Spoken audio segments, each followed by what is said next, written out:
réalisation parfaite de cet événement. Et je vous remercie pour votre présence, aussitôt le matin, pour venir écouter des explications assez techniques, difficiles à digérer. Heureusement que c'est au petit déjeuner. Je vais essayer de les rendre un peu plus simples. J'ai reçu un certain nombre de sujets qui intéressent les membres de la Chambre de commerce franco-libanaise. Je sais que beaucoup d'entre vous sont intéressés par l'aspect corporate, l'aspect société, investissement, et d'autres, aussi nombreux, qui sont intéressés par la fiscalité personnelle. Parler des relations France-Liban n'est jamais facile sans que n'intervienne un côté personnel et un aspect sentimental. Personnellement, pour moi, le Liban est ma patrie, la France est mon pays, donc c'est un peu comme si le Liban était mes entrailles et la France mon cœur et mon esprit. Donc, ces relations au niveau personnel, aussi, je crois qu'elles prévalent pour beaucoup d'entre vous. La France a toujours été présente pour le Liban depuis plus d'un siècle et demi, et ça s'est matérialisé récemment lors de la conférence CED pour le soutien financier du Liban. Lors de cette conférence, comme vous le savez, tenue le 6 avril à Paris, la France, avec d'autres pays amis, ont œuvré afin d'assurer au Liban une enveloppe de 11 milliards de dollars entre prêts et dons, afin de le soutenir financièrement et de permettre des dépenses d'investissement dans l'infrastructure. Cette infrastructure est une condition essentielle préalable à tout investissement. Sans infrastructures, qui sont en souffrance, ces infrastructures au Liban, au niveau de l'énergie, au niveau de l'eau, au niveau de l'eau, du traitement des eaux, des transports, il ne peut pas y avoir d'investissement. Cependant, contrairement aux autres conférences qui ont été données de soutien, cette conférence a conditionné l'aide financière par un certain nombre de conditions, au nombre desquelles, premièrement, des réformes structurelles au niveau des finances publiques de l'État pour arriver à une meilleure gouvernance fiscale, des réformes au niveau des procédures d'adjudication et de marchés publics, et surtout de lutter contre la corruption qui gangrène notre voie publique au Liban. L'autre condition est une condition aussi de réaliser ces investissements par le biais de projets de partenariat public-privé, les PPP. Une partie des investissements va être assurée par le secteur privé. Est-ce que c'est réaliste aujourd'hui de parler de lutte contre la corruption, de réforme de base qu'on a tant entendu par rapport au Liban, en l'état actuel des choses, dans un pays qui est toujours livré au communautarisme, au clientélisme et à l'affairisme? Je vais essayer d'être autant que possible précis avec vous. Je vais parler pour toute personne qui serait intéressée d'investir au Liban, par toute personne qui a déjà investi au Liban en matière de projet, parler des structures d'accueil, parler des mesures d'incitation, parce que nombre d'entre vous ne sont pas au courant que dans les lois libanaises actuelles, il y a énormément d'exemptions et de mesures incitatives, mais parler aussi des contraintes qu'on pourrait rencontrer et que tout investisseur pourrait rencontrer. Ça va être dans le cadre de la première partie de mon exposé relatif à l'imposition des entreprises. Dans une deuxième partie, je parlerai de la fiscalité personnelle, qui intéresse beaucoup de personnes, résidents français par rapport à leurs avoirs au Liban et résidents libanais par rapport à leur placement et à leurs avoirs en France. Donc, je commencerai en tout premier lieu par la fiscalité des entreprises. Comment quelqu'un peut investir aujourd'hui au Liban? Je vais peut-être passer en revue des notions et des choses que vous connaissez déjà, avec des précisions qui résultent des dernières actualités fiscales au Liban, parce qu'il y a eu des lois qui ont été votées, il y a eu des augmentations d'impôts, des réformes qui sont en cours. On peut investir au Liban par le biais d'une filiale, premièrement, donc dans une structure qui peut être une structure de société de personnes ou une structure de société de capitaux. Quelle est la particularité de ce régime? On crée une société libanaise. Quand c'est une société de personnes, comme en France, elle repose sur la considération de la personne, de la responsabilité indéfinie et solidaire des associés. ce qui veut dire qu'ils ont la qualité de commerçant et qu'en cas de faillite, ils sont mis en faillite d'eux-mêmes, ou en cas de défaillance de l'un des associés, les autres sont tenus aussi responsables pour le comblement du passif social. En matière fiscale, le régime change avec la France, parce que la France, on peut faire le choix d'être imposable à l'IS, donc à l'impôt sur les sociétés. Au Liban, ce n'est pas le cas. Au Liban, nous sommes toujours dans le cadre d'un régime de société translucide, c'est-à-dire que le bénéfice réalisé au niveau de la société est imposable au niveau des associés sur la quote-part de chaque associé. C'est un régime qui peut être intéressant dans le cadre des relations France-Liban. Pourquoi? Parce que si on utilise la Convention, dans des projets d'investissement immobilier, la personne résidente en France sera considérée comme investissant au Liban dans l'immobilier, donc par le biais de l'article 9 de la Convention, elle sera imposable au Liban où le taux d'imposition est plus bas que le taux d'imposition en France. Ces sociétés de personnes, il faut dire qu'il y a eu une organisation. On était dans le flou pendant de nombreuses années sur comment faire pour séparer fiscalement parlant entre la société elle-même et les associés. Il y a eu un arrêté récent du ministère des Finances, 826/1 du 5 septembre 2017, qui a fixé la situation, surtout par rapport aux joint ventures et aux consortiums. Le ministère des Finances exige aujourd'hui que la société soit enregistrée en bonne et due forme au ministère des Finances, qu'elle obtienne un numéro fiscal et qu'elle procède aux déclarations fiscales de retenue à la source. Et les associés, eux aussi, sont tenus d'être enregistrés au ministère des Finances, d'avoir un numéro fiscal, un NIF, et de déclarer. Pour les sociétés de capitaux, le régime est similaire à celui de la France, sauf que l'impôt sur les sociétés est plus bas au Liban. Il a été augmenté très récemment par la loi 64 à 17% et un impôt sur les dividendes de 10%. On a des régimes de faveur qu'on verra un peu plus tard.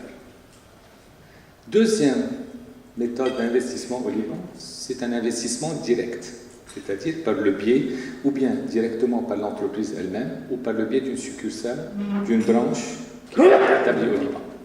Et là, il faut faire très attention parce que le manque d'informations aujourd'hui au Liban fait en sorte que des investissements sont réalisés au Liban sans qu'on ne puisse connaître les véritables mécanismes et les véritables réglementations qui s'appliquent.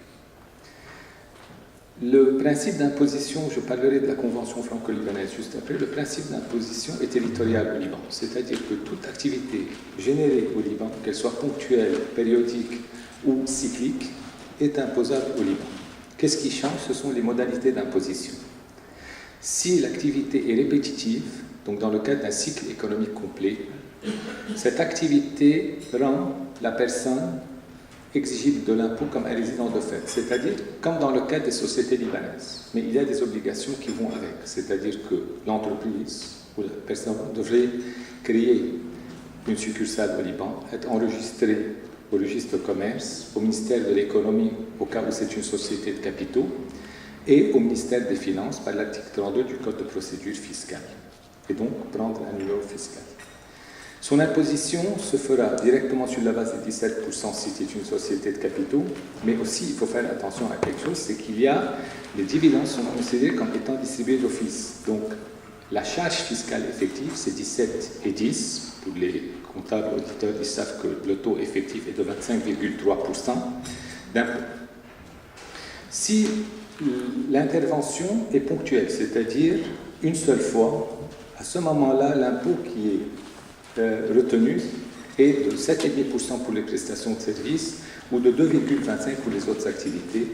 Et cet impôt est retenu par le co-contractant libanais qui paye à l'intervenant français ou étranger.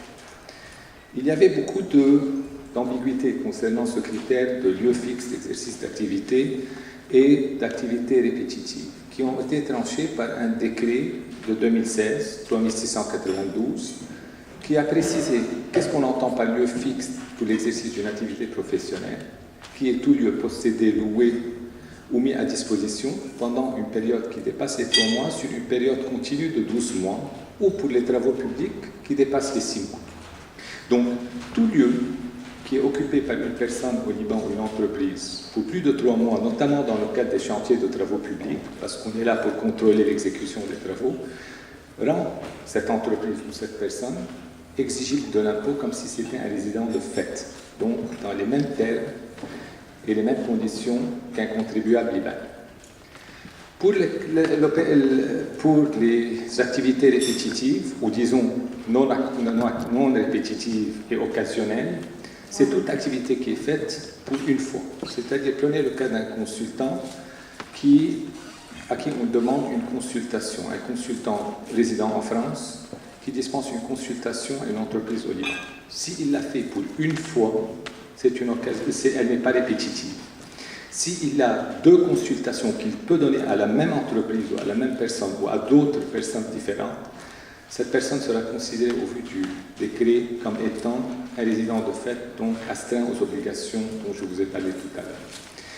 Par rapport à la France, entre la France et le Liban, bien entendu, c'est la Convention qui prévaut. En France, l'article 55 de la Constitution. Au Liban, c'est les articles 2 du nouveau Code de procédure civile ou 3.2 du Code de procédure fiscale, qui mettent une priorité aux dispositions conventionnelles. La Convention parle d'établissement stable. Si jamais l'activité est exercée par un établissement stable défini dans la Convention, qui est très proche du lieu fixe pour l'exercice de l'activité, à ce moment-là, l'activité entreprise au Liban, les revenus de cette activité sont imposables au Liban et transférés en France. Ils ne seront plus imposables, mais ils seront réintégrés dans le résultat d'ensemble de l'entreprise sans être imposables en France. Particularité des entreprises de travaux publics. Il faut savoir que les entreprises de travaux publics, j'en parle parce qu'il va y avoir beaucoup de personnes qui seraient intéressées dans le cadre des PPP et de CED, des investissements qui vont être faits par le biais de CED. Les entreprises de travaux publics sont soumises au régime du bénéfice forfaitaire. Pour ceux qui ne sont pas habitués à cette terminologie, c'est qu'au lieu de calculer les produits moins les charges effectives, on applique un coefficient particulier au chiffre d'affaires réalisé. Et ce pourcentage varie pour les travaux publics entre 10 et 15% en fonction de l'activité, les ponts, les routes et ainsi de suite. Et elles seront imposables sur cette base-là. Maintenant, si dans le cadre des PPP, il y a des revenus alternatifs, ces revenus alternatifs sont soumis au régime du bénéfice réel, donc il y a une double comptabilité qui doit être tenue. Quelles sont les structures et les mesures incitatives au Liban? Donc, quand on dit aujourd'hui qu'il faudrait que le Liban s'arrête d'exemptions et de mesures incitatives, je suis bien d'accord, mais il faut déjà regarder ce qu'on a.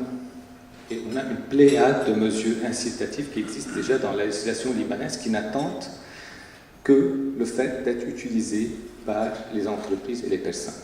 Nous avons une exemption totale pour toutes les activités agricoles et tout ce qui va avec, c'est-à-dire y compris les salaires dans les activités agricoles au Liban sont exemptés d'impôts depuis la loi sur l'impôt agraire en 1951.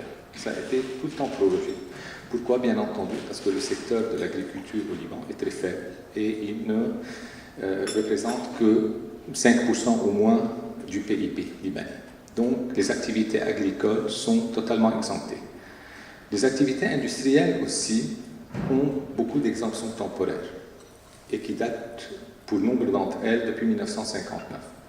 Donc, nous avons une exemption pour les besoins d'autofinancement des entreprises, c'est-à-dire que les entreprises industrielles, quelle que soit leur localisation, peuvent couvrir par une partie de leurs bénéfices nets chaque année, entre 50 et 75%, les investissements qu'elles font pour la mise en place d'équipements industriels qui peuvent augmenter la capacité de production qualitative et quantitative, ou bien pour construire des habitations aussi pour leurs salariés. Nous avons des exemptions pour l'industrie nouvelle et pour l'aménagement du territoire. Le législateur a prévu que les entreprises ou les investisseurs qui veulent s'implanter dans une région spécifique du Liban qui n'est pas nécessairement le littoral peuvent bénéficier d'une exemption d'imposition qui va jusqu'à 10 ans par rapport à l'impôt sur le revenu si jamais elles se localisent dans cette région et si jamais elles produisent des produits nouveaux non encore manufacturés. Imaginez à quel point ça peut aider aujourd'hui à l'aménagement du territoire. Une usine qui s'implante dans une région défavorisée, qui crée des habitations aussi pour ses employés, et à ce moment-là, qui crée une synergie autour de cette entreprise. Et ça existe, je ne l'invente pas. Ils sont dans l'article 5 bis de la loi de l'impôt sur le revenu au Liban. Chacune et chacun d'entre vous peut s'en assurer. Nous avons aussi des exemptions fiscales en faveur des exportations industrielles. Ça, c'est une exemption nouvelle qui date depuis quelques années, ces dernières années, et qui donne une exemption de 50% de l'impôt sur le revenu exigible au cas où on exporte des produits qui ont une certification d'origine libanaise. Nous avons aussi des exemptions pour protéger l'environnement. Donc toute activité qui tend à protéger l'environnement aujourd'hui au Liban a aussi un rabais d'imposition au niveau de l'impôt sur les sociétés, revenus et des droits de douane de 50%, ce qui n'est pas peu. Les activités, les énergies nouvelles, le recyclage et ainsi de suite. Et nous avons des exemptions financières particulières. Certaines datent depuis 1967, et le cadre de l'INTRA pour encourager les fusions, les liquidations volontaires et les fusions entre banques ou pour les banques de crédit à moyen et long terme. Et d'autres sont récentes des années 2000 pour les financements alternatifs comme la titrisation. Nous avons l'exemption pour la zone économique spéciale de Tripoli, là aussi pour favoriser les activités industrielles, commerciales, le stockage et ainsi de suite. Et les exemptions sont larges. Nous avons des exemptions pour favoriser l'embauche de Libanais. Elles sont récentes dans les deux dernières lois de finances, 66 sur 2017 et 79 sur 2018, où on donne premièrement à toute entreprise, elle n'est pas nécessairement industrielle, qui s'implante dans une région que le gouvernement désire développer aussi, mais qui embauche 3 Libanais au moins et un handicapé qui sont, c'est leur premier emploi où ils étaient au chômage depuis 6 mois, elle donne une exemption jusqu'à 5 ans d'impôt sur le revenu.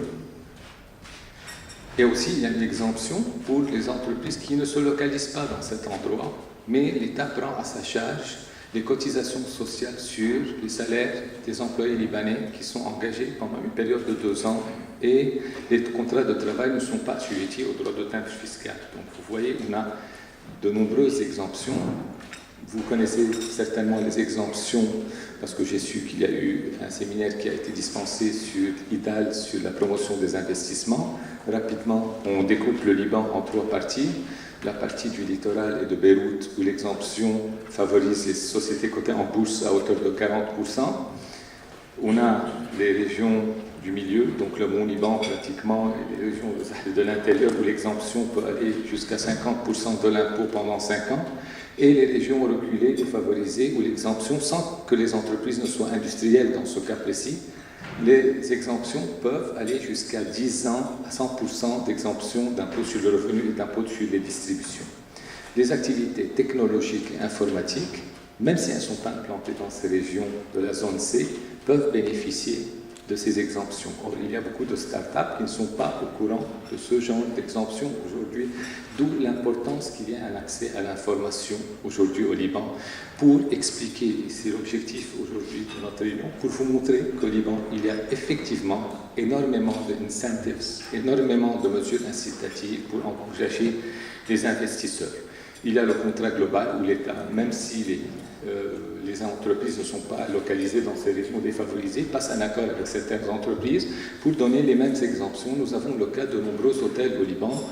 Le Movenpick a été fait dans le cadre d'un contrat global. Le Grey a été fait dans le cadre d'un contrat global et de nombreux autres projets touristiques, agroalimentaires, tourisme et ainsi de suite. Tous ces secteurs sont favorisés dans le cadre de ces exemptions. Nous avons des structures de faveur, bien entendu. Vous en avez entendu parler, les holdings libanaises, qui ne sont pas nécessairement des structures qui favorisent simplement l'optimisation fiscale agressive. Les holdings, à la base, ont été créés pour permettre une consolidation et une gestion, une meilleure gestion, un meilleur corporate governance. Donc, un regroupement de l'actionnariat, une pérennité au niveau de l'actionnariat. C'est vrai qu'elles bénéficient d'avantages fiscaux considérables. Elles ne sont pas assujetties à l'impôt sur le revenu, à l'impôt sur les sociétés de 17% et à l'impôt de distribution. Elles ont des taux d'imposition sur d'autres activités comme les management fees et autres qui sont favorables, mais c'est une société qui peut aider à la consolidation aussi bien au niveau national qu'au niveau régional comme plateforme pour les sociétés qui investissent dans la région.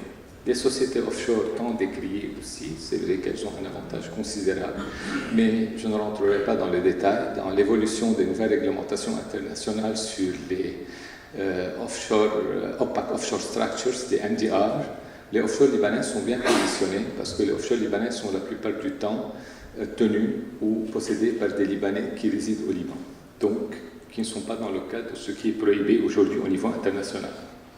Les contrats de partenariat, PPP, je passerai rapidement, mais je vous laisserai la possibilité parce que je sais que ça intéresse beaucoup de personnes. Ces contrats sont rentrés dans le droit normatif très récemment par le biais de la loi 48 du 7 septembre 2017. Ces contrats assurent un préfinancement et ils assurent aussi donnent la possibilité au pouvoir public au Liban de bénéficier de l'expérience et de la technique du secteur privé au niveau de l'exploitation. Il y a 3 acteurs principaux qui sont l'État qui définit les objectifs et fait un suivi de l'exécution, l'opérateur qui aujourd'hui met en œuvre les moyens nécessaires pour l'exécution de ces objectifs et le financier qui assure le financement nécessaire à la réalisation de ces objectifs. Bien entendu, le tout dans le cadre de ce qu'on appelle la société du projet au Liban dans la loi. Cette société du projet, c'est elle qui réalise le projet et elle peut le faire selon la phase d'exécution.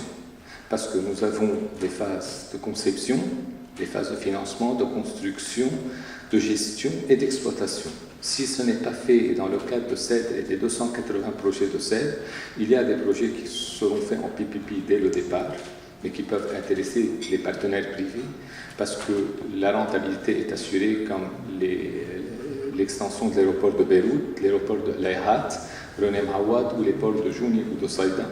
Mais d'autres projets, c'est plus difficile, comme celui du traitement des eaux, de l'énergie, et ainsi de suite, où le PPP pourrait intervenir dans la phase d'exploitation par la suite et non pas dès le départ. Dès le départ, ça sera fait peut-être en BOT ou BOT ou le reste.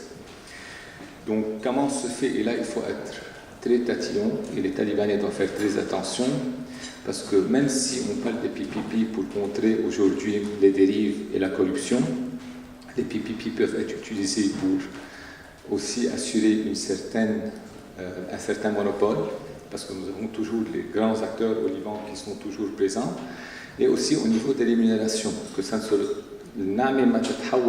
comme on dit en arabe, c'est-à-dire que ça ne se transforme pas aujourd'hui au désavantage du Liban et en augmentant notre dette publique. Il faut faire très attention à la durée du contrat pour assurer vraiment l'amortissement de l'investissement de base et pas plus que ça. Déjà, on sait que les contrats PPP ne peuvent pas aller sur plus de 35 ans selon la loi, mais faire très attention aussi comment rémunérer le partenaire privé.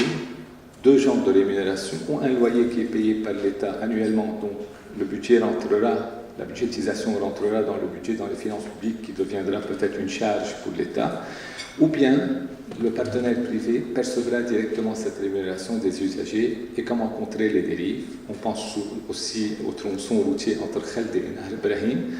Qu'est-ce qu'on va mettre comme péage, comme taxe? Qui pourra payer? Est-ce que les autorités publiques vont bloquer les routes exprès pour pousser les gens à prendre l'autoroute et à payer? C'est des choses, des contraintes qui existent au Liban, qui sont faciles à réaliser parce qu'il y a des abus de pouvoir et des abus de position dominante et une confusion entre le privé et le public.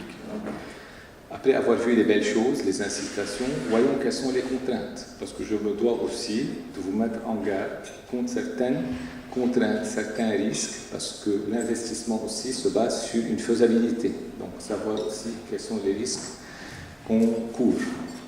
Parmi les contraintes, on a les contraintes administratives et judiciaires. Bien entendu, tout le monde le sait, un investisseur, qu'est-ce qu'il demande? Une stabilité législative, judiciaire et un interlocuteur fiable au niveau du secteur public et du secteur privé. Aujourd'hui, on en souffre au Liban parce qu'on a une bureaucratie lourde et coûteuse, on a un appareil judiciaire malheureusement qui n'est pas très fiable, une absence de stabilité législative et un accès très difficile à l'information malgré le vote de la loi 28 l'année dernière qui donne la possibilité d'accéder à l'information. Il y a, il faut le reconnaître, beaucoup d'évolutions, beaucoup d'efforts qui sont faits dans ce sens-là au niveau des différents départements de l'État pour donner la possibilité d'avoir un accès à l'information et aussi des dérives, comme le cas du journal officiel qui a été tarifé à 500 000 livres et qui devrait être gratuit et à la portée de tout le monde aujourd'hui. On a des motifs d'espoir parce que en mars a été lancé le projet d'automatisation du service public, le e-government, par le président de la République. Nous avons des décisions importantes du Conseil d'État pour barrer la route aux abus d'opposition dominante et aux excès de pouvoir, et les dernières décisions du Conseil constitutionnel qui a sanctionné des mesures qui sont inconstitutionnelles comme l'amnistie. Les contraintes conventionnelles et transnationales, elles sont de deux sortes. Premièrement, on va parler de la Convention franco-libanaise et de l'évolution dans la jurisprudence. Et deuxièmement, des normes internationales, mais vraiment rapidement. Pour la Convention franco-libanaise, on sait que pendant des années, avec l'éclosion des relations internationales, il y a eu des problèmes de qualification et de localisation pour l'imposition des personnes qui ont mené à des doubles impositions. Dans les années 60, au début des années 60, par le biais de l'OCDE, des conventions ont été mises en place pour régler ces problèmes et éviter les doubles impositions. Mais ces conventions ont donné lieu à des abus par la suite, parce que nombre de personnes ont utilisé ces conventions pour faire un évitement fiscal. Donc beaucoup de pays ont subi les contre-coups de ces conventions et ont été privés de recettes. La tendance actuelle est de lutter ou de modifier ces conventions. Parmi les projets de modification, la France aujourd'hui veut modifier la Convention franco-libanaise, qui est une des seules qui existe encore dans son moule et modèle ancien pour la France. La taxe se fait sur 3 niveaux. Elle se fait au niveau des sociétés offshore et bientôt holding. On refuse aujourd'hui le bénéfice de la Convention aux sociétés offshore et holding sous prétexte que ces sociétés sont soumises ou ne sont pas soumises à un impôt ou sont soumises à un impôt forfaitaire qui ne correspond pas à l'impôt dont parle la Convention à l'article 2. Donc on refuse le bénéfice aujourd'hui de la Convention à ces sociétés et on redresse leur situation en France. Il y a des cas de jurisprudence, il y a un arrêt du Conseil d'État le 20 mai 2016 confirmé par la Cour d'appel administrative de Versailles en novembre 2016. Le deuxième aspect, c'est pour les personnes physiques.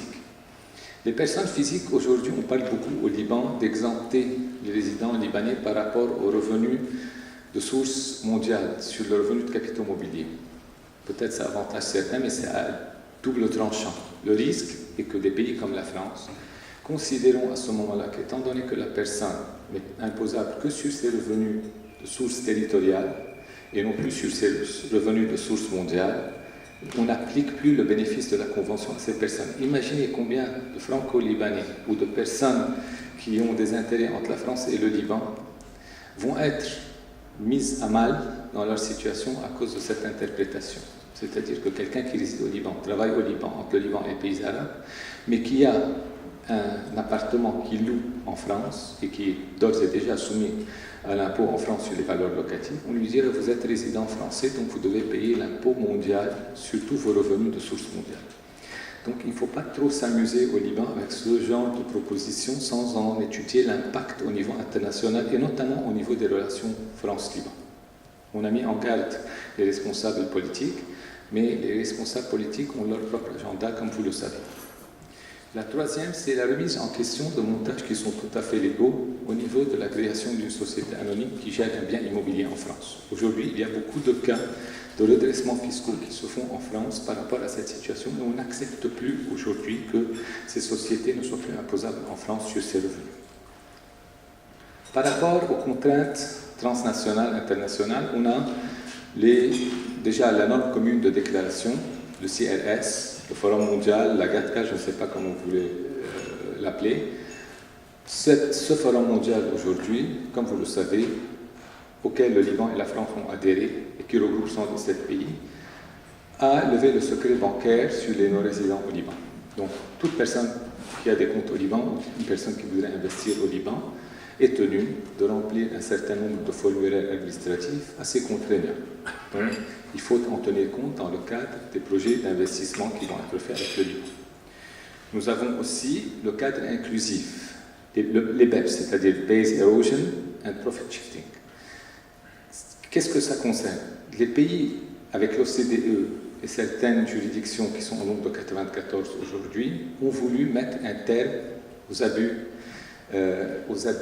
par rapport aux conventions fiscales internationales.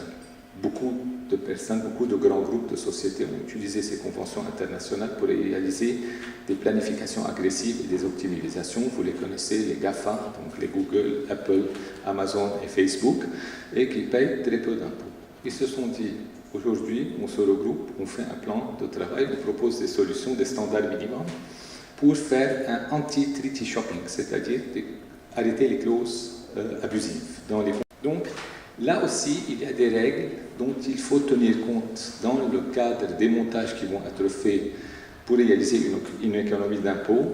Dans l'avenir, il faut tenir compte parce que ces mesures vont être intégrées par ce qu'on appelle les toolkits, vont être intégrées dans les conventions, dans les juridictions. Le Liban est un pays qui va adhérer au BEPS, c'est une certitude, et donc il va intégrer dans sa législation ces différentes mesures aujourd'hui qui vont contrer ce qui était fait précédemment.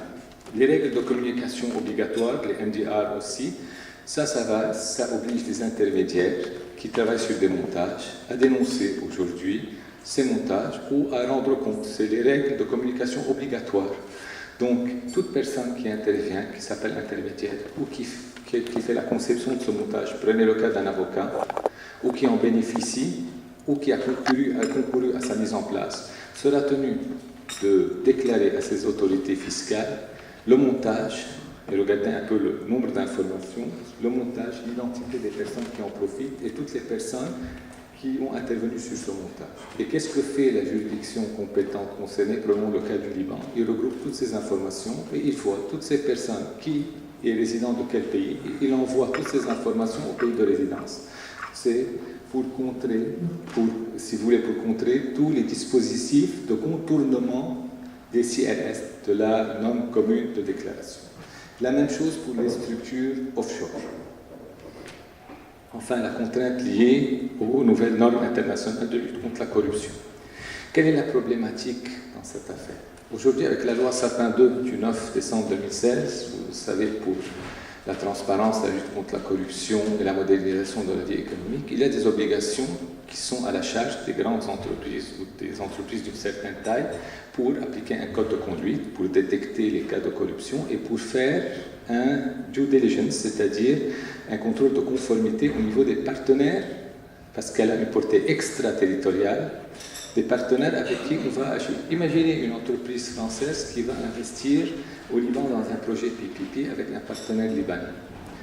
Il est bien entendu interdit, parce que les cas, même pas les pots de vin ou les gratifications, ce qu'on appelle les paiements de facilitation, c'est-à-dire qu'on paye quelque chose pour accélérer l'autorisation sur un projet déterminé ou pour passer outre la bureaucratie ou les paiements de la bureaucratie, on paye de l'argent et ça c'est monnaie courante au Liban, tout le monde le fait. Et ce n'est pas parce qu'on fait quelque chose d'illégal, mais pour bouger les choses. Aujourd'hui en France, c'est considéré comme étant un acte de corruption, donc interdit. Donc comment faire avec une entreprise libanaise qui va faire marcher, obtenir un permis de construction, faire une démarche au registre de commerce. Donc le préalable à tout ça, c'est effectivement au niveau national et d'aller très vite dans la lutte contre la corruption. C'est-à-dire que ces réformes structurelles, ce n'est pas une mince affaire. Ce n'est pas on a lancé des idées en l'air. On va obtenir, et je crois que son Excellence, monsieur l'ambassadeur, le confirmera, on n'obtiendra rien si toutes ces choses-là ne sont pas mises en œuvre. Les responsables doivent être conscients. Ils doivent être conscients et aller dans ce sens-là. La réforme de l'administration est une chose qui doit arriver hier et pas aujourd'hui. Donc il faut mettre ça en œuvre pour pouvoir arriver à ce genre de projet. Et on a au Liban des règles, comme je vous l'ai dit, pour les exemptions fiscales. On a des règles qui existent contre la corruption. On a adhéré à la Convention des Nations Unies de 2003, qui nous donne la possibilité d'appliquer des mesures pour contrer la corruption. On a la loi libanaise anti-blanchiment. Un des chefs d'inculpation, une des infractions, c'est la corruption, les pots de vin, le trafic d'influence, et ainsi de suite.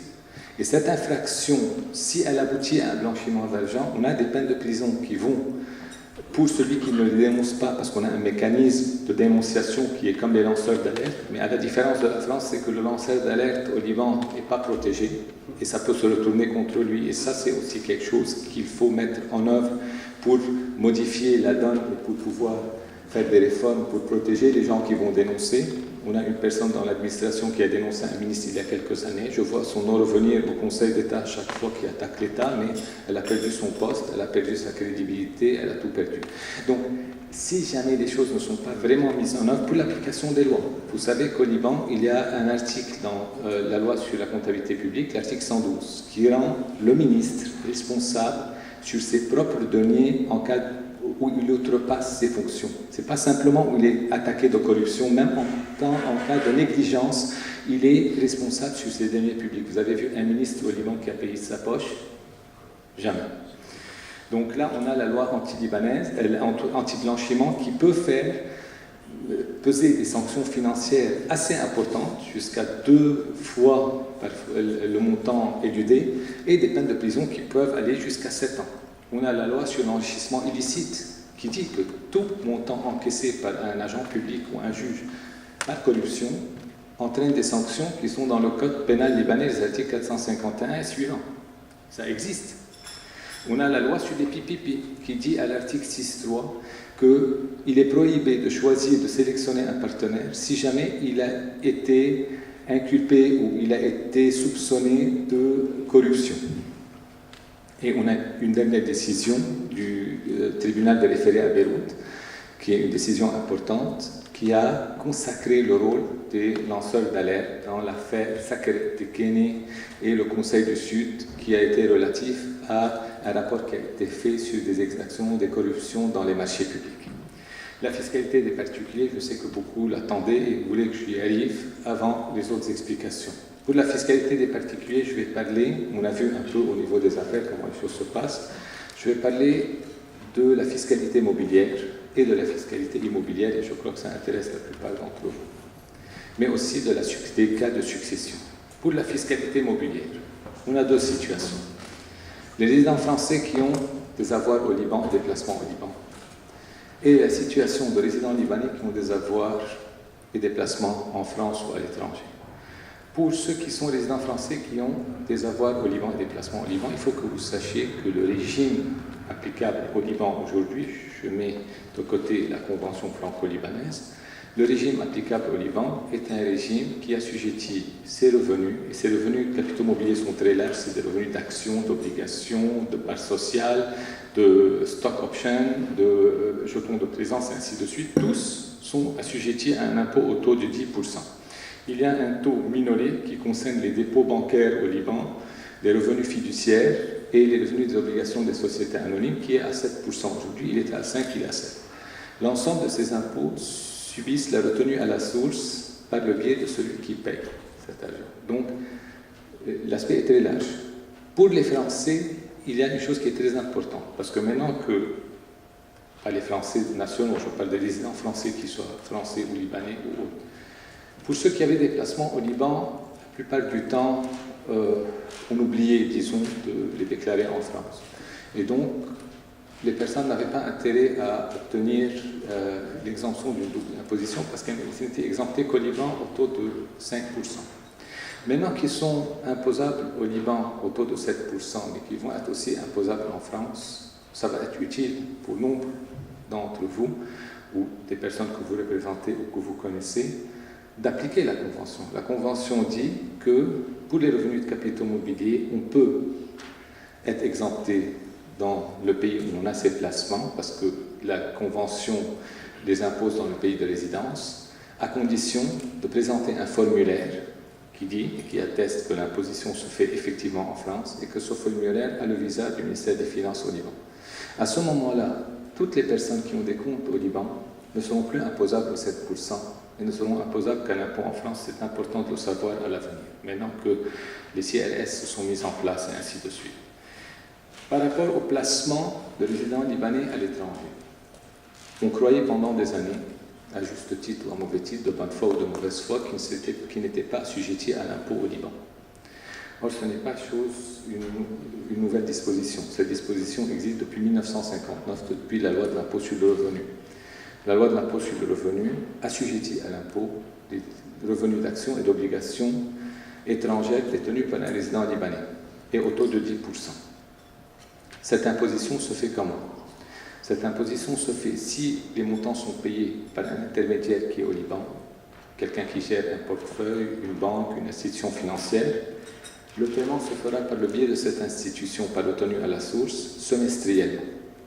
Si c'est la personne qui perçoit son revenu à l'étranger directement, c'est à elle, l'année N+1, c'est-à-dire qui suit, d'aller présenter une déclaration à l'administration fiscale libanaise avant le 1er mars et de payer l'impôt avant le 1er avril. Sinon, on a des sanctions, des amendes financières. On a pour la non-déclaration une pénalité ou une amende de 5% jusqu'à 100% du montant de l'impôt. Et pour le non-paiement, ou bien 1% si c'est la personne qui déclare elle-même, ou 1,5% au cas où l'institution financière ne le fait pas. Et les délais de prescription sont de 5 ou 7 ans pour ceux qui ne sont pas enregistrés. Pour la fiscalité immobilière, nous allons la voir sous deux angles. Les valeurs ou les revenus locatifs, c'est-à-dire quelqu'un qui a un bien au Liban, qui l'habite ou qui le loue, et les plus-values immobilières. Pour les revenus locatifs, l'imposition au Liban se fait automatiquement, même si on habite son appartement, parce que c'est un peu le pendant de la taxe foncière, mais c'est un impôt direct ici qui va à l'État dans les caisses de l'État. Il est établi sur quelle assiette? Sur le contrat de location, sur la valeur du contrat de bail, donc du loyer si jamais on loue son appartement, ou sur une estimation qui est faite par l'administration fiscale. On applique des abattements. Il y a un abattement pour tout appartement, jusqu'à 2 appartements qu'on peut posséder sur le territoire libanais, qui a été augmenté récemment à 20 millions de livres libanaises. Et l'imposition se fait progressive entre 4 et 14%. Et là aussi, dans la dernière loi de finances, on a augmenté les brackets, c'est-à-dire les tranches, pour rendre l'impôt moins lourd, parce qu'il y a quelque chose qui va suivre, mais je ne vais pas vous le dire. Les plus-values immobilières. Les plus-values immobilières, le régime était totalement différent avant la loi 64 de l'année dernière. Jusqu'à l'année dernière, quand on gérait son patrimoine privé, et qu'on vendait un bien immobilier ou un bien immobilier bâti ou non bâti, un terrain, on n'était pas assujetti à l'impôt. On était assujetti à l'impôt que si on le faisait de manière professionnelle, commerciale. Et là, on payait les BIC, BNC, j'en ai parlé au début. Pour les successions, nous avons aussi ici un double critère. Je crois que j'ai empiété sur le temps, mais j'ai pratiquement terminé. Pour les successions, c'est le même principe dualiste, c'est-à-dire c'est un critère résidentiel et territorial. Territorial pour le régime successoral applicable aux biens et placements libanais des non-résidents. Les non-résidents qui ont des biens au Liban, et aussi français, le régime libanais est territorial, tout ce qui est au Liban est imposable au Liban. Comment on fait par rapport à la Convention franco-libanaise? La Convention franco-libanaise dit que pour les biens immobiliers, l'imposition, l'article 28, se fait au Liban. Pour les biens meubles corporels, c'est-à-dire tout ce qui est mobilier, l'imposition se fait au Liban, article 31, mais tout ce qui est meubles incorporels, titres, actions, et ainsi de suite, l'imposition se fait au lieu de résidence de la personne. Par rapport au... Donc voilà, je vais expliquer. Quel est le taux d'imposition? Il varie en ligne directe entre 3 et 12%, avec des abattements, et il peut arriver jusqu'à 45% si c'est une tierce personne, et il reste, bien entendu, beaucoup plus favorable que le taux d'imposition en France, aujourd'hui. Pour les placements des Libanais à l'étranger, ils sont imposables, c'est le système worldwide, c'est-à-dire tout ce que possède un résident libanais, sous réserve des conventions internationales, est imposable au Liban. Donc maintenant, avec l'échange d'informations, beaucoup de Libanais vont découvrir qu'ils vont être tenus de déclarer le patrimoine successoral du DQJUS. Dans un délai au Liban, c'est un délai de 90 jours pour les donations et successions. Pour ceux qui habitent à l'étranger, il peut être prorogé jusqu'à 1 an. Et je clôture sur ça, un aperçu de là où on en est au niveau de l'échange d'informations. Le Liban, depuis mai 2017, est membre à part entière de la MAC, c'est-à-dire de la Convention pour l'assistance administrative mutuelle en matière d'impôts, l'échange d'informations sur demande. Donc, tout pays, parmi les 117 pays, et notamment la France, qui voudrait avoir des informations sur un résident, peut demander au Liban. Comment ça se fait? En 3 étapes selon la loi 55. Les autorités fiscales libanaises évaluent et voit si c'est conforme à la Convention, c'est-à-dire si le critère de résidence est applicable. Elle donne toutes les informations qu'elle possède en matière fiscale, et le Code de procédure fiscale a été amendé par la loi 60. Les gens ne le savent pas parce que ça n'a pas été marketisé et médiatisé. Mais aujourd'hui, l'administration fiscale libanaise est en droit d'obtenir toutes les informations dans le cadre des délais de prescription et de les envoyer à ces États. En matière bancaire, la procédure est un peu différente. Il y a le règle du secret bancaire. Les autorités fiscales demandent à la commission d'investigation spéciale SIC d'obtenir des informations des banques, et la SIC est simplement un postier entre les banques et l'administration fiscale, donc elle ne peut pas objecter, et les banques ne peuvent pas objecter, elles sont obligées de donner l'information. Mais l'administration fiscale doit notifier le déposant dans un délai de 15 jours. Et dans le délai de 15 jours, le déposant peut aller présenter un recours devant le Conseil d'État pour bloquer l'envoi de l'information si jamais il considère à juste titre qu'il est résident libanais et non pas résident étranger. Pour l'échange automatique, on sait que les banques ont commencé à compiler toutes les informations depuis le 30 juin 2017. Elles vont les envoyer, et c'est définitif, aux autorités fiscales le 30 juin 2018, et les autorités fiscales libanaises vont les envoyer dans un sens au départ, à partir du 30 septembre 2018 à 27 pays. La liste vient de sortir le 17 mai dernier par un arrêté du ministre des Finances. Et ces 27 pays, la France est comprise parmi ces 27 pays. Mais ça va aller dans un sens pour le moment, tant que le Liban n'est pas arrivé au level 3 du peer review et n'a pas assuré, n'a pas donné confiance aux pays, aux membres du MCAA, qui peut protéger la confidentialité des informations et qu'il est arrivé au système de cryptage. Donc le Liban échange dans un sens maintenant, jusqu'au moment où il sera au level 3 et qu'il pourra recevoir les informations de l'étranger. Merci beaucoup et je suis à votre disposition pour les questions.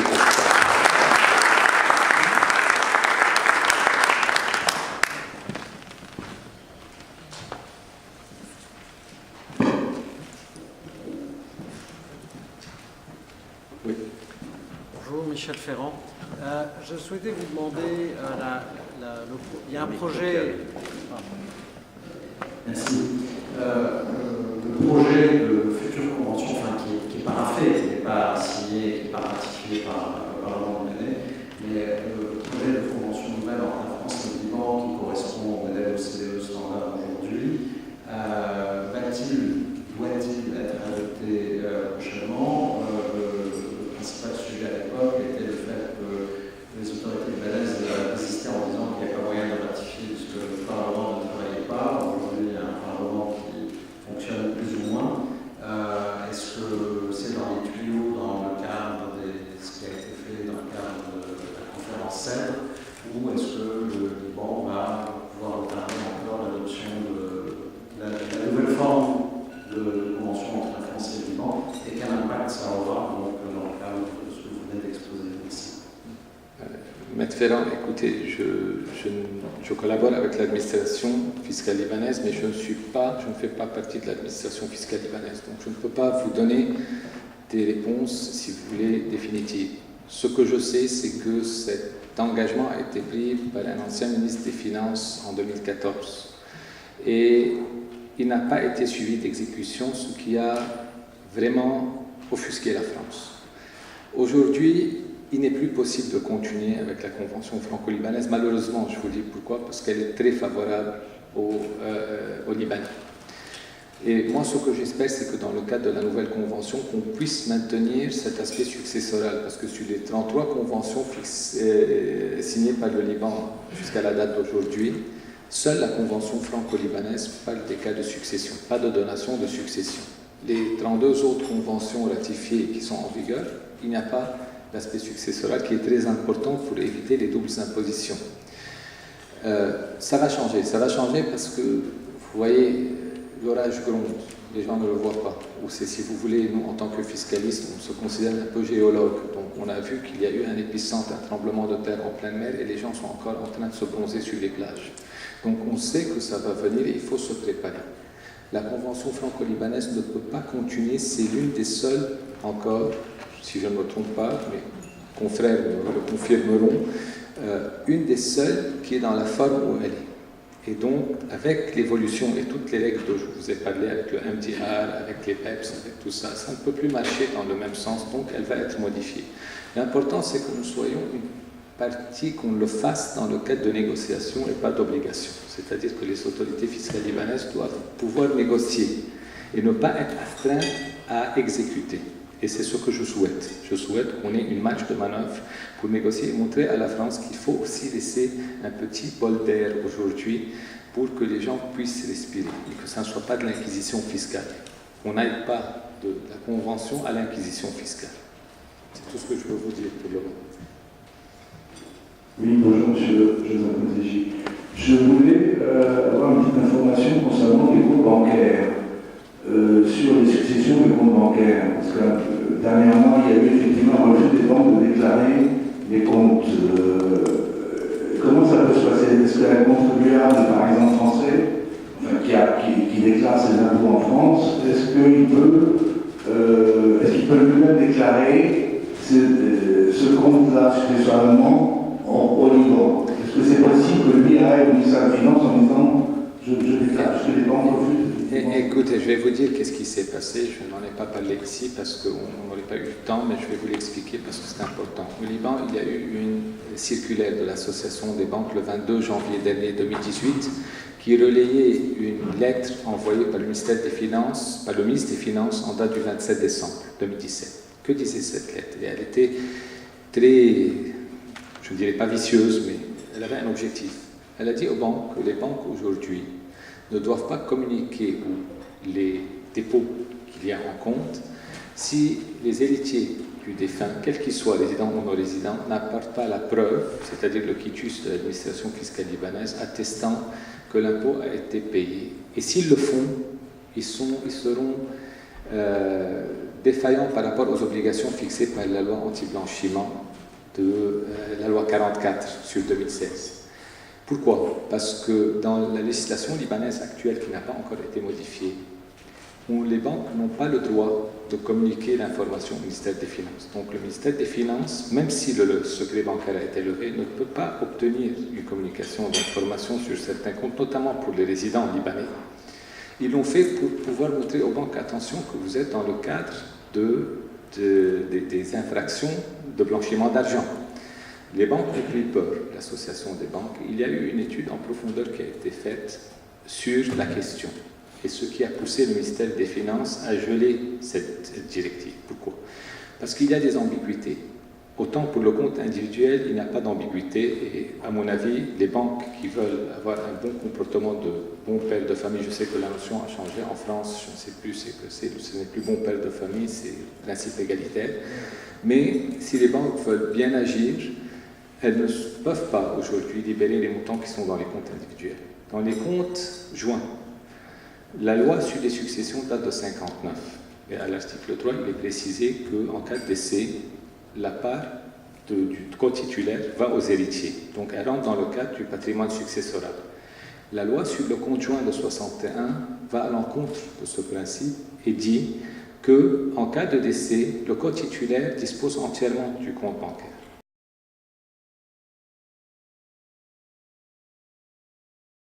Oui, salut.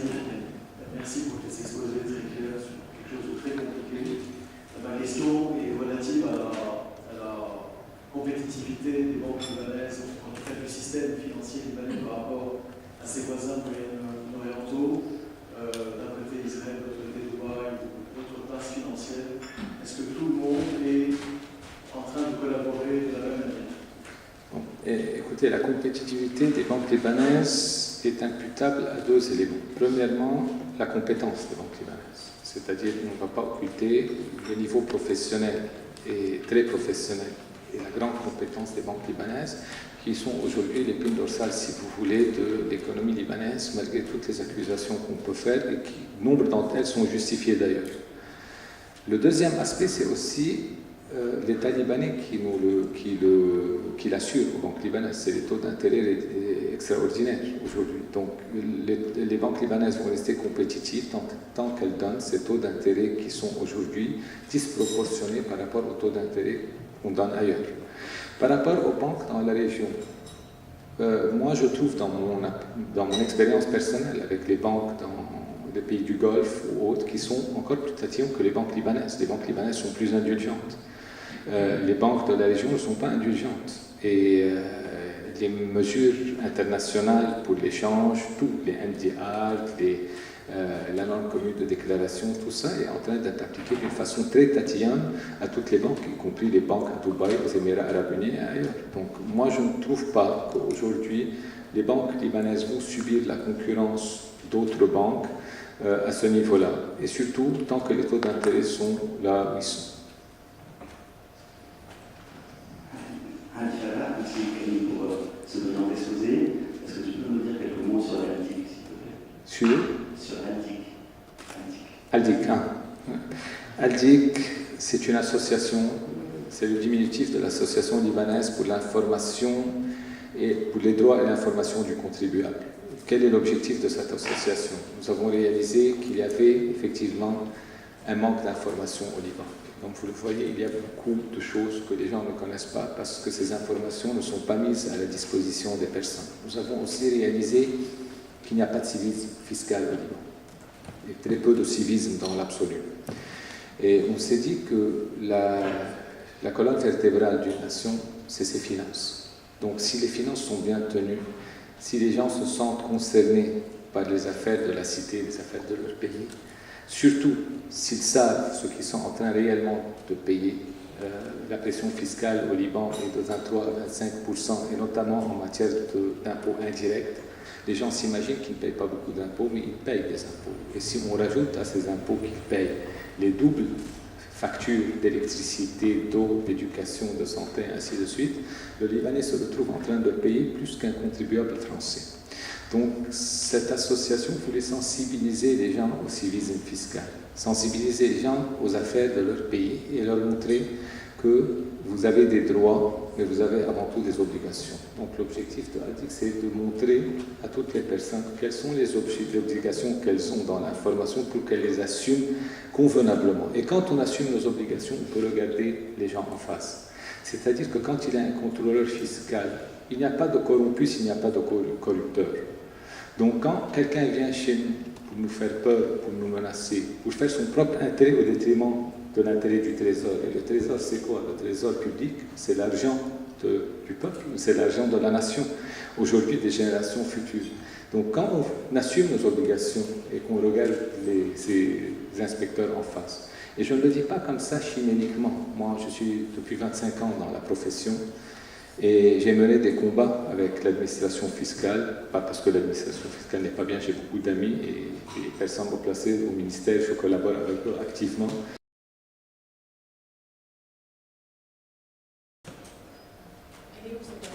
Elle est où cette association?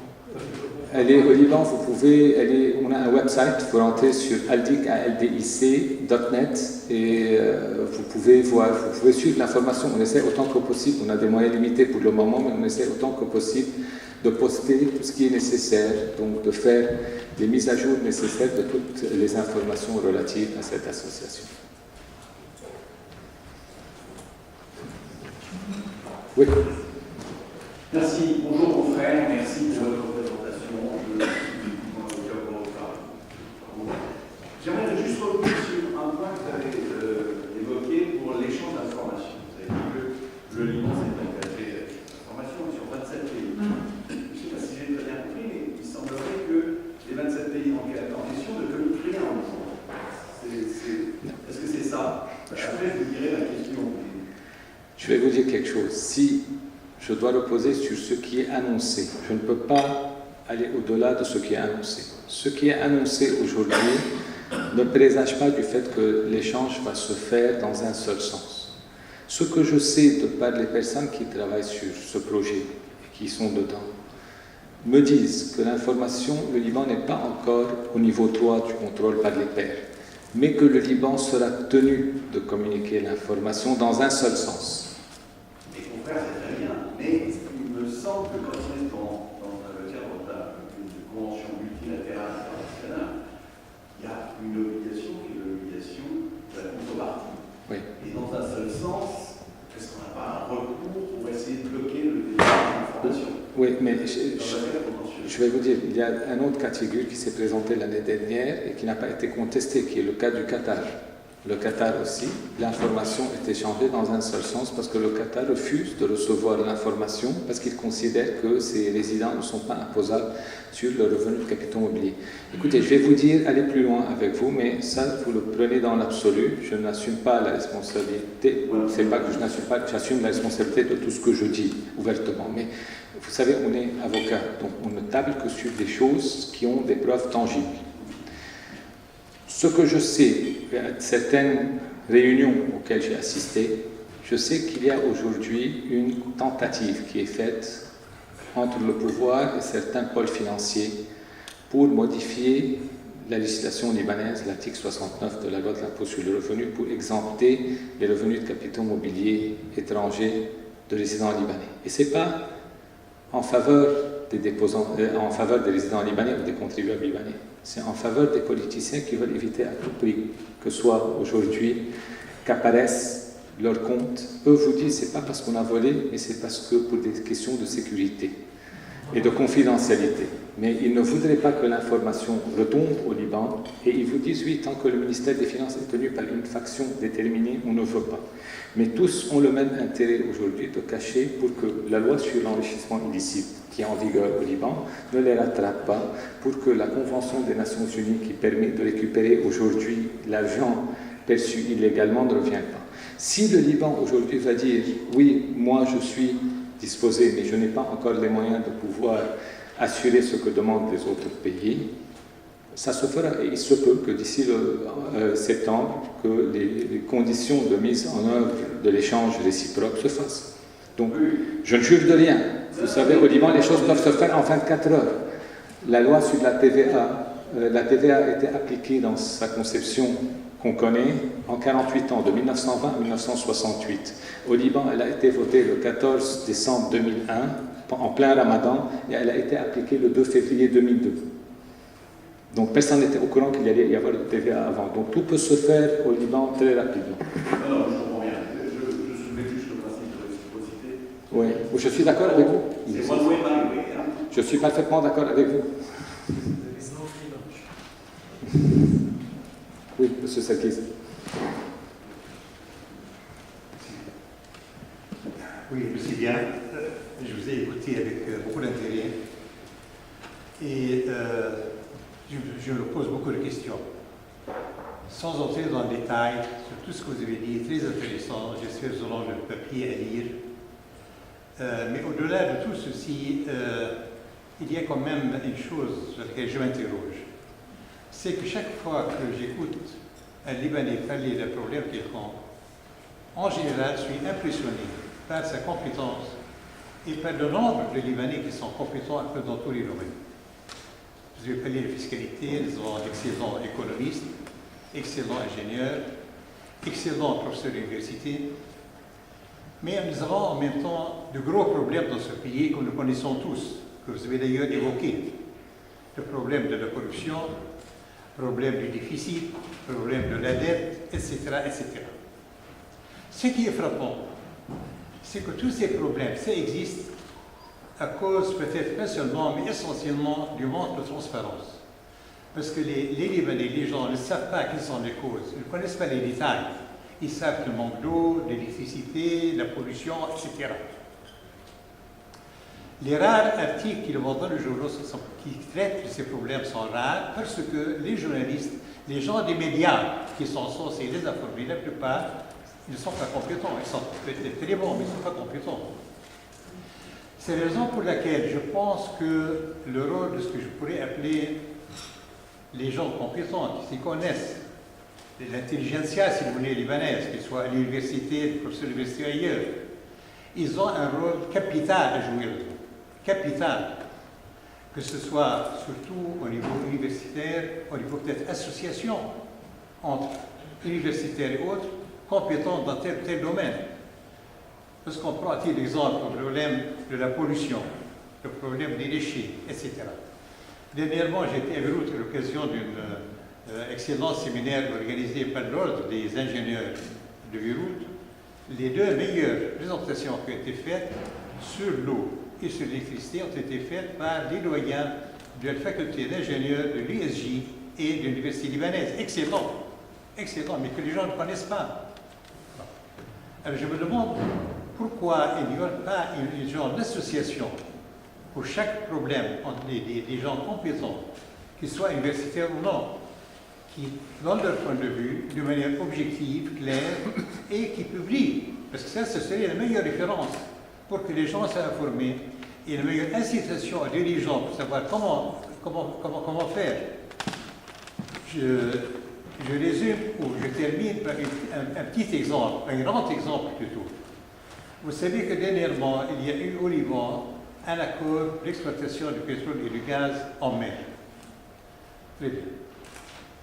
Cet accord, si, comme on l'espère tous, on trouve du pétrole, surtout du gaz en mer, la société ou les sociétés qui vont trouver, c'est le principal contribuable, et de loin, à l'économie libanaise. À ma connaissance, on a demandé l'avis d'aucun fiscaliste libanais sur la question. Est-ce qu'à votre connaissance, vous connaissez des gens qui connaissent les conditions fiscales sur lesquelles repose cet accord? Un accord qui va durer 35 à 40 ans et qui porte sur ce qui pourrait être la principale richesse naturelle du pays. Est-ce que c'est normal qu'un tel accord soit examiné par le Parlement, par les députés, comme cela se passe dans tout le pays du monde, que soit passé par un gouvernement, etc., et puis un société étrangère, qui peut être un très bon accord? Je ne dis pas qu'il est mauvais ou bon. Je dis que ce que je sais, c'est qu'aucun Libanais n'a été appelé à donner son avis, à être informé de cet accord-là.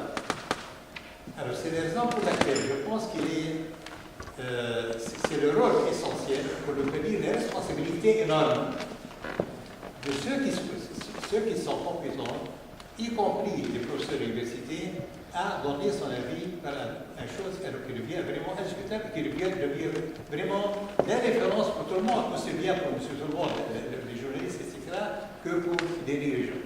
Je voulais bien avoir votre sentiment sur cette question, en votre qualité de professeur à l'USJ. Je vous remercie et je suis parfaitement d'accord, je partage vos soucis et vos propositions.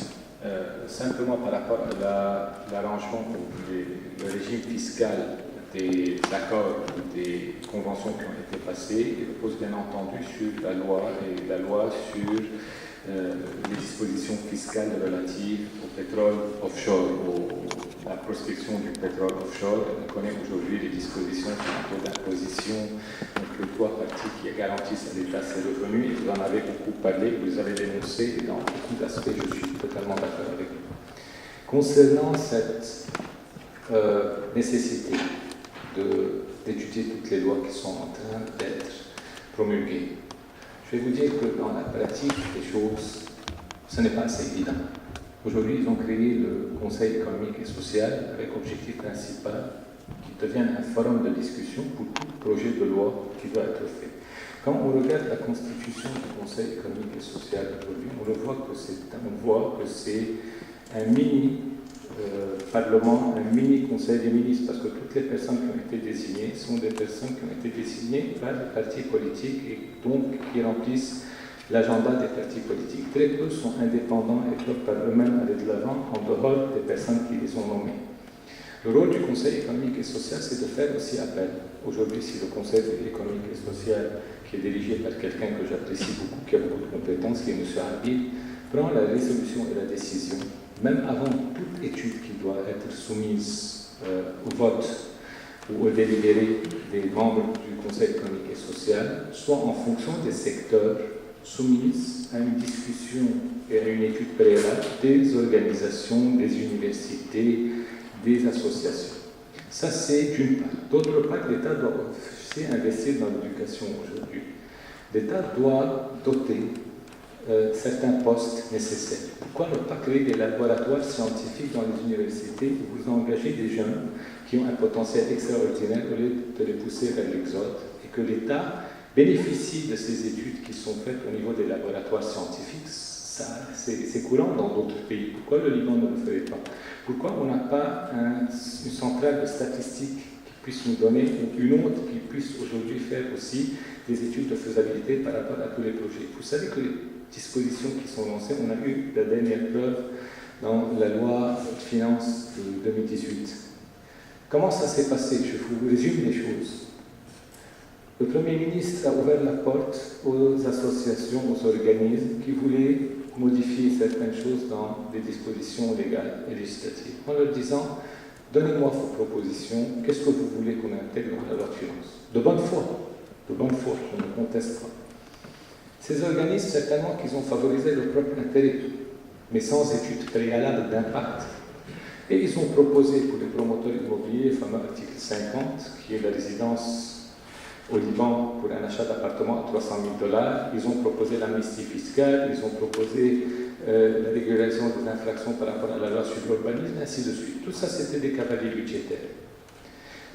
Quand nous, en tant qu'ADIC, on a étudié la loi de finances, on a été outrés, on a dénoncé, on a essayé de faire un lobbying comme on l'avait fait pour la loi de finances l'année dernière. L'année dernière, sur 22 demandes, on a réussi à en obtenir 21. Imaginez-vous, 21 choses qu'on a pu dégager du budget qui était très dangereux. Vous le verrez sur notre site d'ailleurs, si vous rentrez, combien de dispositions étaient dangereuses pour l'économie libanaise. On a essayé de faire ce lobbying, on n'a pas réussi à avoir gain de cause, à tous les niveaux. Et la loi de finances a été votée avec ses cavaliers budgétaires. Mais heureusement, parce qu'il y a toujours une possibilité, il y a eu le Conseil constitutionnel qui a été saisi et qui a tranché des décisions, et ça ouvre une porte pour l'avenir, en tranchant en disant que non, il n'y aura plus dorénavant des cavaliers budgétaires dans la loi de finances. Il n'y aurait plus dorénavant un afamamada, comme on dit en arabe, c'est-à-dire une amnistie sur tout ce qui s'est passé. Dorénavant, c'est une nouvelle étape qui commence. Celui qui est coupable va assumer. On ne va plus pardonner et tourner la page de manière injuste. Et c'est aujourd'hui une décision du Conseil constitutionnel qui fait jurisprudence et qui est très importante. Donc moi, je suis optimiste parce que moi, je vois ces jeunes. J'enseigne. Vous m'avez posé la question de savoir selon mon expérience en tant qu'enseignant. J'ai une classe cette année de 92 étudiants en 4e année de droit.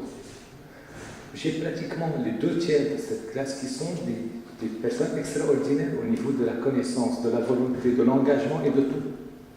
Et ils se sont proposés d'adhérer à notre association. Et d'ailleurs, on prévoit de faire dans notre association un groupement pour ces jeunes, comme un laboratoire de recherche, de travail, pour leur donner la possibilité à eux aussi d'aller de l'avant, de proposer et de pouvoir travailler sur des projets, du moins dans notre domaine à nous.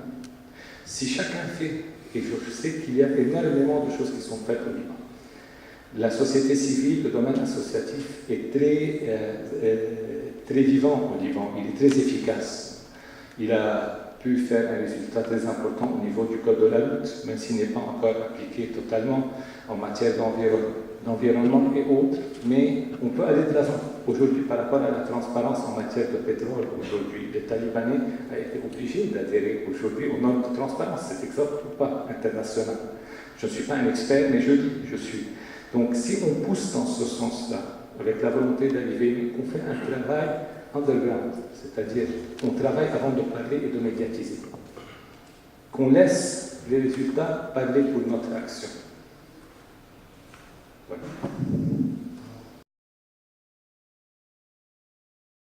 Dans quel cas la convention actuelle prévoit que lorsque le régime fiscal d'imposition libanais applicable et plus favorable donne lieu en France pour un résident français, mais susceptible néanmoins de bénéficier de la convention fiscale, à l'utilisation du mécanisme de la réintégration au revenu français avec l'application d'un taux moyen, c'est-à-dire le fait d'intégrer effectivement le revenu de source libanaise dans l'assiette de l'impôt français, au taux d'impôt français, en se contentant de déduire l'impôt qui aurait déjà été payé au Liban, ce qui est un contournement considérable de la convention et qui, je crois, se pratique de temps en temps.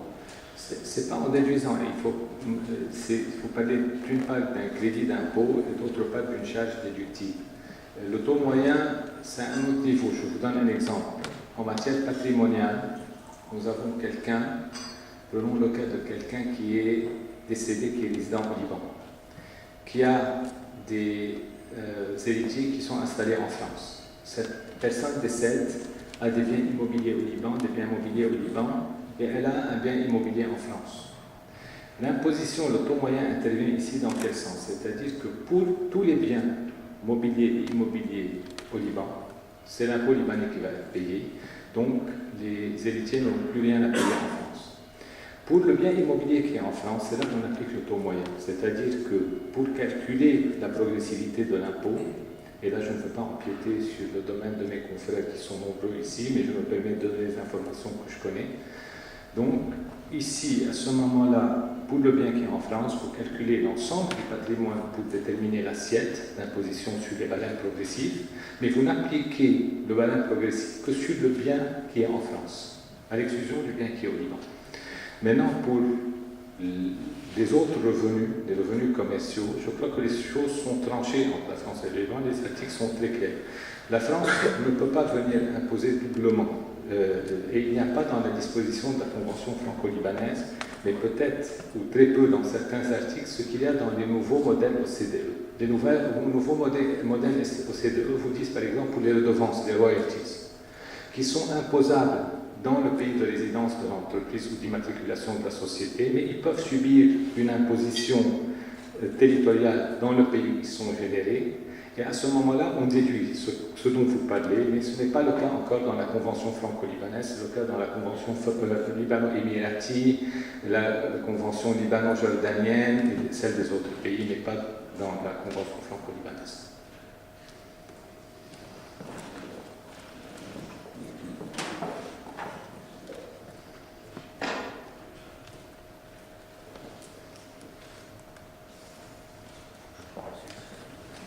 C'est bon?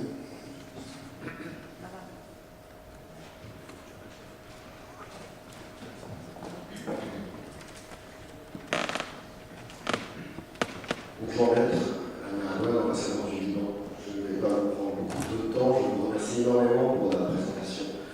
Une présentation qui me fait abonder dans votre sens, non seulement dans un sens que vous pouvez expliquer à un non-fiscaliste, mais dans un sens où vous comme moi, vous, secteur privé, moi, secteur public, on cherche à optimiser, non pas fiscalement votre rendement, mais on cherche à optimiser le rendement du Liban. Vous cherchez à montrer à des oreilles attentives quels sont les meilleurs moyens pour qu'à partir de maintenant, nous puissions conduire notre barque le plus calmement, le plus sereinement possible. Et de notre côté, on entend bien les remarques, on entend bien les questionnements de la société civile, du secteur public, du secteur privé, quant à nos compétences. Et c'est vous dire que tout simplement, ce que vous appelez, ce pourquoi vous œuvrez, les réformes que vous souhaitez, qui sont déjà quelque part en vigueur, qui sont déjà en action, que vous permettez de mettre en œuvre à travers vos conseils, elles existent aussi du côté du secteur public. Mais il se trouve que nous avons encore plus d'efforts à faire pour convaincre.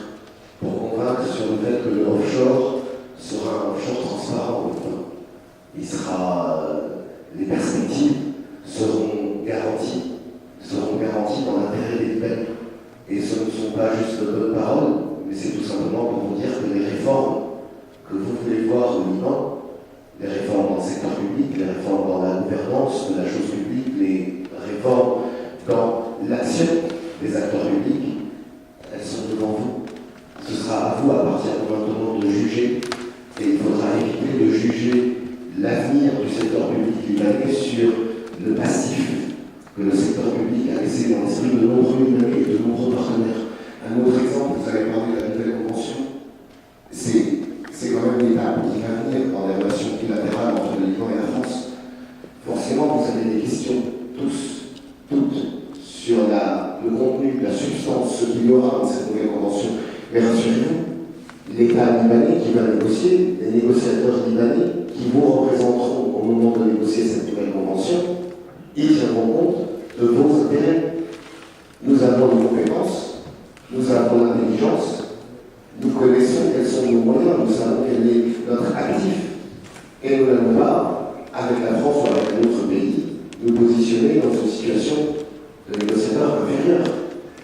Nous avons beaucoup de choses à proposer dans cette convention saurons tirer à notre avantage les termes de cette convention.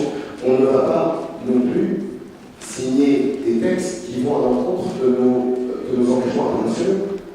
Si jamais nous nous engageons dans une nouvelle convention, si jamais nous écoutons des spécialistes juridiques du Liban venir en France nous expliquer comment organiser cette relation, c'est parce que nous sommes conscients aussi qu'il y a des normes, des standards, des règles internationales notamment qui nous imposent plus de transparence, qui nous imposent de mettre en œuvre les lois contre la corruption, les lois contre le blanchiment. Et c'est parce que nous faisons cela aussi que nous sommes en train de gagner en crédibilité. Effectivement, la crédibilité, vu l'état dans lequel nous avons retrouvé notre génération à retrouver le pays, c'est sans doute un combat plus difficile. Mais c'est un combat difficile dans lequel on s'est engagé. On a parlé de la conférence CEDRE. Effectivement, la conférence CEDRE, c'est d'abord et avant tout des réformes. Et ce sont des réformes qui ne peuvent être mises en œuvre que si jamais nous les mettions en œuvre, personne ne va nous imposer des réformes. Ensuite, les gens vont nous imposer un mode de relation avec le Liban qui ne nous conviendra pas si jamais nous n'engageons pas les réformes. Donc les réformes sont, pour conclure, une demande internationale, des standards internationaux, des requêtes pour que nous soyons au niveau de nos partenaires internationaux, mais c'est aussi une demande nationale. Les réformes, elles sont, comme le dit Casper à Rome, c'est la populace, les ouailles qui font remonter les idées, et les décisions sont prises ensuite après réflexion par les décideurs. Ces réformes-là doivent émaner de la population, et la population demande moins de corruption, plus de transparence, accès aux informations, pas les échanges d'informations, l'accès aux informations. La population ne demande pas forcément comment être les poubelles des rues, mais la population demande qu'il y ait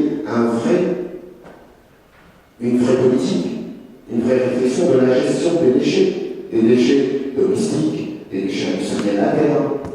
Et ça, ce n'est pas uniquement un sac poubelle. La population demande beaucoup plus que cela. Eh bien, ces demandes-là à l'interne, ces demandes-là à l'international, elles ont la chance aujourd'hui d'avoir un secteur privé qui les explique tellement clairement et donc qui essaie de redonner plus de crédibilité à un secteur qui n'en avait pas besoin. Et il se trouve que mon intervention souhaite juste vous rappeler que le secteur public est aussi digne de votre confiance au Liban et qu'avec des partenaires comme Karim et comme Maître Balou, que je salue, avec des partenaires comme ça dans le secteur privé, on ne peut que redonner au Liban le rôle qui était le sien avant, un secteur public qui est un modèle pour les autres secteurs publics et un secteur privé qui est un modèle pour les autres secteurs privés. Et tous les deux feront du Liban le pôle de dynamisme économique, fiscal, financier, monétaire, commercial que nous souhaitons lui revoir jouer, dans les années à venir. Merci beaucoup. Merci.